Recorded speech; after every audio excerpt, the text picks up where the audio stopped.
কোনো মাজলুমের চোখের পানি বৃথা যাবে না, কারণ কিয়ামতের দিন আছে। এটা হচ্ছে মাজলুমের আশার দিন আর জালেমের জন্য হতাশার দিন। কিয়ামতের দিন না থাকতো তাহলে সমস্ত খুনি, ব্যভিচারী, ধর্ষণকারী, জালেম, ফাসেক, আল্লাহদ্রোহী সবাই পার পেয়ে যেত না। আল্লাহ পাক পার দিবেন না বলেই কিয়ামতের দিন রেখেছেন। ছোটবেলা আমরাও মনে করতাম যে মানুষের জন্ম নিয়েছে, কি ভুলটা করলাম, হিসাব নিকেশ, জান্নাত জাহান্নাম, কত সমস্যা। যত দিন যাচ্ছে বুঝতে পারছি যে ভাগ্যিস কিয়ামতের দিন বলে একটা দিন আছে, নাহলে জালেমের এই জুলুমের কোনো বদলা হতো না, আর মাজলুম তার অধিকার ফিরে পেত না। তো 50,000 বছরের সমান ওই দিন মানুষ অস্থির হয়ে যাবে এই কারণে বিচার শুরু হচ্ছে না কেন। একবার আদম আলাইহিস সালামের কাছে দৌড় দিবে, একবার নবী নূহ, একবার মূসা, একবার ঈসা, একবার ইব্রাহিম, সবাইকে রিকোয়েস্ট করবে মানুষ দলে দলে গিয়ে যে আল্লাহকে বলেন অ্যাটলিস্ট বিচারটা যেন শুরু করেন। অপেক্ষা করা কাজটা কষ্টকর না ভাই? কারোর জন্য অপেক্ষা করে কষ্টকর না? অপেক্ষা করতে করতে ঘামে একদম গলা পর্যন্ত ডুবে যাবে। আল্লাহ পাক হেফাজত করুন আমাদেরকে। ওই 7 শ্রেণীর মানুষের মধ্যে আল্লাহ পাক আমাদেরকে আশ্রয় দান করুন, আল্লাহুম্মা আমিন। এরপরে যেটা বলছিলাম যে এই 50,000 বছরের সমান দিনে একজন ব্যক্তি আপনার আমার জন্য সুপারিশ করবে, তার নাম কি? এবার হাত উঁচু করেন, কতজন আপনাদের মধ্যে ওই ব্যক্তির সাল্লাল্লাহু আলাইহি ওয়াসাল্লাম তার জীবনী পড়েছেন জীবনে একবার? অনেস্টলি বলবেন, সততার সাথে। হাত নামান। এবার চিন্তা করেন, এই যে আমরা স্লোগানগুলো দেই যে আল কোরআনের আলো ঘরে ঘরে জ্বালো, নারায়ে তাকবীর, আল্লাহু আকবার, স্লোগান দেই না অনেক? বাস্তবতা স্লোগানের মধ্যে পার্থক্য নাই। যখন আপনি দেখবেন প্রতিটা যুবক বা প্রত্যেক ব্যক্তি আমাদের সমাজের মধ্যে নবী সাল্লাল্লাহু আলাইহি ওয়াসাল্লামের জীবনী সম্পর্কে ভালো ধারণা রাখে, কোরআনুল কারীম মাশাআল্লাহ তেলাওয়াত করতে জানে, কোরআনের অর্থ বোঝার চেষ্টা করে, মাশাআল্লাহ হকপন্থী আলেম উলামাদের কাছে যায়, আত্মশুদ্ধি অর্জন করে, হালাল খায়, পারিবারিক আদর্শ সুন্দর করে গড়ে তোলার চেষ্টা করে, ন্যায়ের পথে থাকে, অন্যায় করে না, তখন অটোমেটিকলি কোরআনের আলো ঘরে ঘরে জ্বলবে না? তাহলে মূল কাজটা কি? আইওয়াশ এবং শোডাউন করা, না মূল কাজ করা? মূল কাজটা কি? আমরা কিন্তু মূল কাজটা করতে চাচ্ছি না, বা মূল কাজটাকে আমরা ততটা গুরুত্ব দিচ্ছি না যতটা যৌগিক বিষয়গুলোকে গুরুত্ব দিচ্ছি। আর এই কারণে দীর্ঘদিন থেকে দেখছি যে উম্মার অবস্থা মোটামুটি অপরিবর্তনীয় আছে, বরং দিন দিন ডে বাই ডে আস্তে আস্তে অধঃপতন হচ্ছে। আপনি হয়তো প্রশ্ন করতে পারেন আমার দিকে আঙ্গুল তাক করে, কে বললো আপনাকে অধঃপতন হচ্ছে? আমরা তো দেখছি উন্নতি, অগ্রগতি, অগ্রগতি। আমি বিনয়ের সাথে বলবো আর 10টা থেকে 20টা বছর অপেক্ষা করেন। 5 বছর আগে বিনয়ের সাথে বলেছিলাম যে 10 বছর অপেক্ষা করেন, কাগজের টাকা বলে কিছু থাকবে না।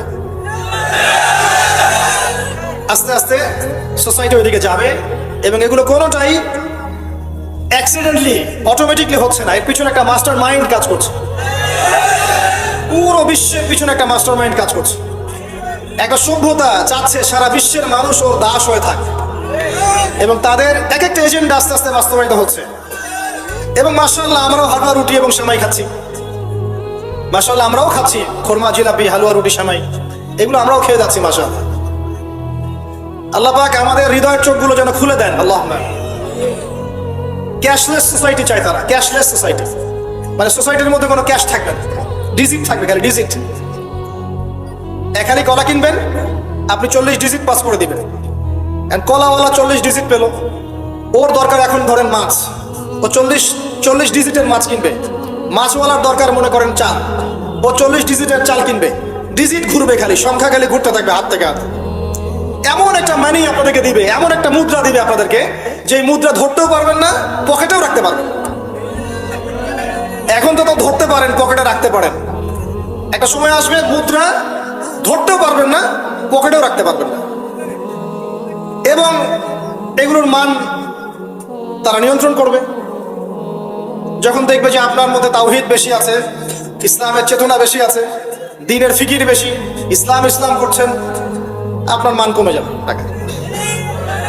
যদি দেখে আপনার মধ্যে দাসত্ব আছে, ওরা যা বলছে আপনি সামি'না ওয়া আতা'না বলছেন, ইয়েস স্যার ইয়েস স্যার করছেন, আপনি উন্নতি, অগ্রগতি, প্রগতি পাবেন। হ্যাঁ, যারা এগুলো লঞ্চ করছে তারা আবার তাদের সম্পত্তিগুলোকে গোল্ড এবং সিলভারে কনভার্ট করছে অলরেডি। দেখেন বড় বড় ব্যাংকগুলোকে দেখেন, সব গোল্ড এবং সিলভারে কনভার্ট করছে। ওই ইসরায়েলের দিকে তাকিয়ে দেখেন, ও তার সমস্ত সম্পত্তিগুলোকে, বেশিরভাগ সম্পত্তিগুলোকেই সাস্টেইনেবল গোল্ডে কনভার্ট করছে। ও আমাদের মতো বোকা নয়। শোনেন, কেমন বোকা নয়? বিগত 70 বছরে মুসলিমদের নাকের ডগার উপরে বসে 4টা যুদ্ধে মুসলিমদেরকে পরাজিত করে দিয়েছে ইসরায়েল।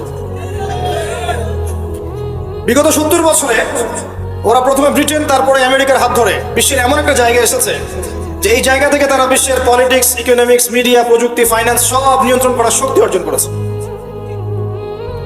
করেছে অলরেডি। আপনি ভাবছেন করবে?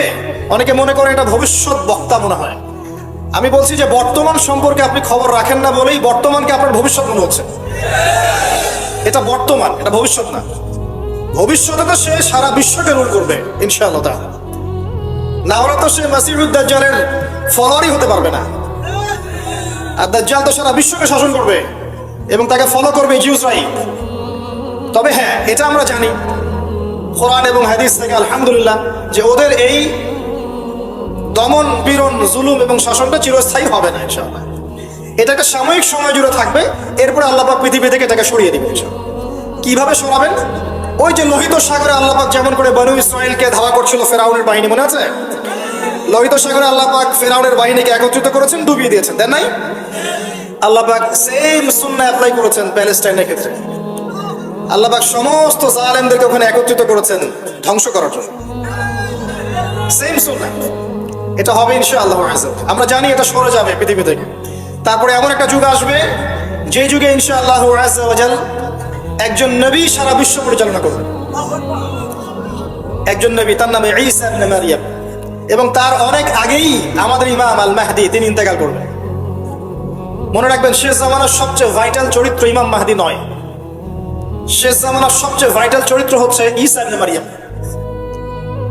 ঈসা ইবনে মারইয়াম সবচেয়ে ভাইটাল চরিত্র, কারণ তিনি জেরুজালেম থেকে সারা ওয়ার্ল্ডে ইসলামী খেলাফা কায়েম এবং 40 বছর, এই 40 সংখ্যা এক্স্যাক্টলি 40 না আরো বেশি আল্লাহ ভালো জানেন, পৃথিবী জুড়ে ইসলামের অনুশাসন বজায় থাকবে ইনশাআল্লাহ। একটা কাঁচা বাড়ি, একটা পাকা বাড়ি আপনি পাবেন না যেখানে আল্লাহর কালিমা প্রবেশ করবে না, জুলুম বলে কিছু থাকবে না ইনশাআল্লাহ। যা দেখছেন আপনি এখন ওয়ার্ল্ড ওয়াইড যে দাপট, দেখে মনে হচ্ছে বিশ্ব এদের কোনো অস্তিত্ব এই বিশ্বে থাকবে না।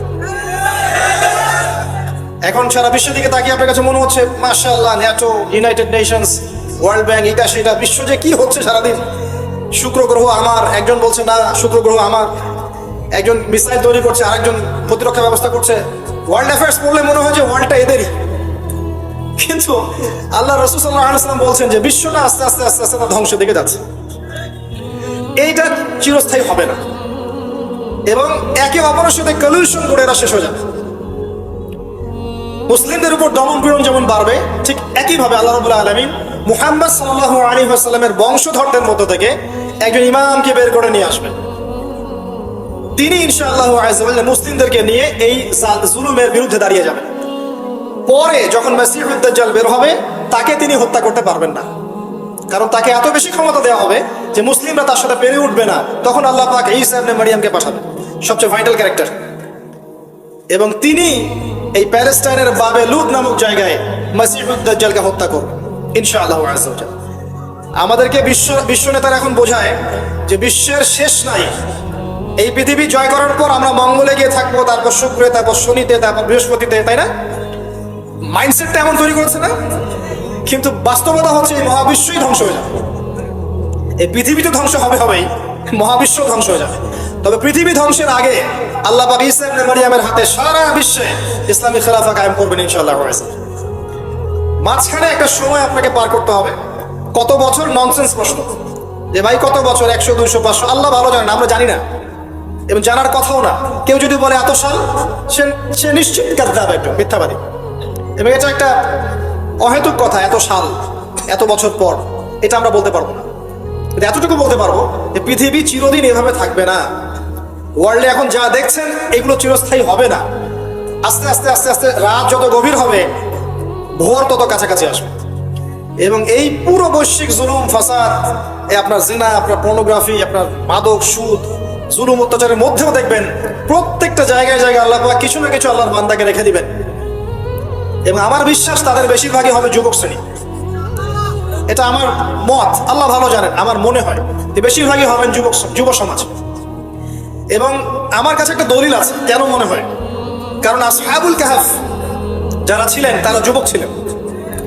প্রত্যেক যুগে যুগে আসহাবুল কাহাফ থাকবেন ইনশাআল্লাহ তাআলা। তাদের হাতেই আল্লাহ পাক ইনশাআল্লাহ তাআলা এই দিনটাকে আমানত হিসেবে রাখবেন।